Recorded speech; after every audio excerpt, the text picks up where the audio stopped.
Shalom Shalom. I pray you're well. Welcome to day 31 of 31 Days of the Proverbs. We continue our reading from the NIV version of the Bible. Chapter 31 is broken down into two sections. The first covers sayings of King Lemuel, verses 1 through to 9, and the second covers an epilogue, the wife of noble character, from verse 10 through to 31. Chapter 31 reads, The sayings of King Lemuel, an inspired utterance his mother taught him.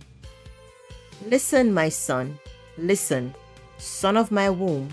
Listen, my son, the answer to my prayers.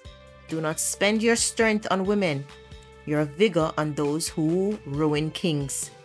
It is not for kings, Lemuel, it is not for kings to drink wine, not for rulers to crave beer, lest they drink and forget what they have decreed, and deprive all the oppressed of their rights. Let beer be for those who are perishing, wine for those who are in anguish.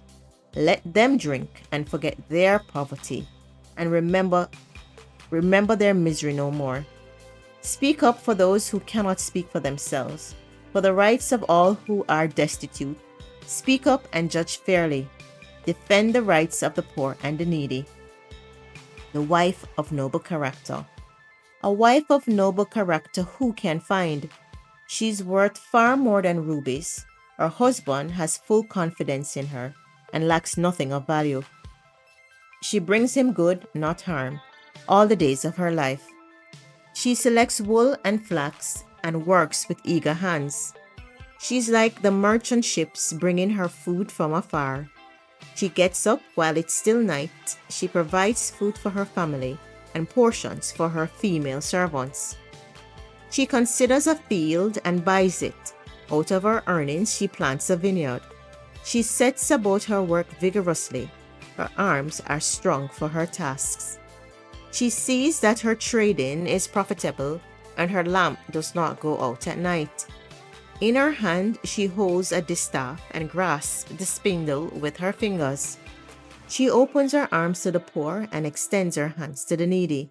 When it snows, she has no fear for her household, for all of them are clothed in scarlet. She makes covering for her bed. She is clothed in fine linen and purple.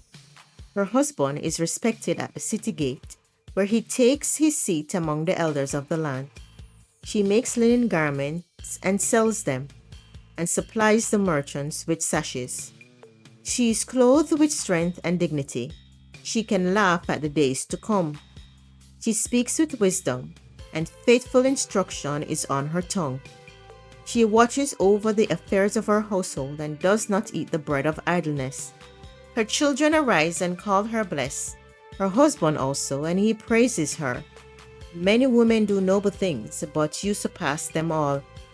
Charm is deceptive, and beauty is fleeting, but a woman who fears the Lord is to be praised. Honor her for all that her hands have done, and let her works bring her praise at the city gate. Amen. The verse that stood out to me is verses 8 and 9. Speak up for those who cannot speak for themselves, for the rights of those who are destitute. Speak up and judge fairly. Defend the rights of the poor and the needy. Which verse spoke to you? I would love to hear about it in the comment section. We made it 31 days and 31 proverbs. Until next time, Shalom Shalom.